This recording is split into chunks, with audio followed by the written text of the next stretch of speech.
தள்ளிவிட்டு போய்விடாதீர்கள். உங்கள் கடன் சுமையை குறைக்க முருகன் உங்கள் இல்லம் தேடி வந்துவிட்டார்.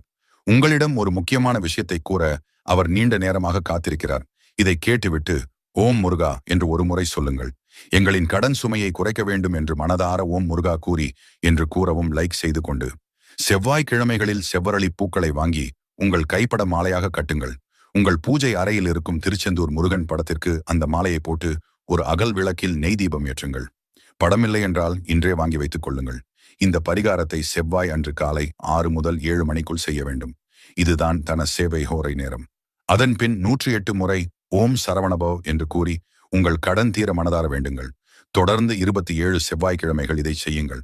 ஒரு வாரம் கூட மிஸ் செய்ய வேண்டாம். பெண்கள் மாதவிடாய் காலத்தில் இருந்தால் வீட்டில் உள்ள மற்றவர்களை செய்ய சொல்லலாம்.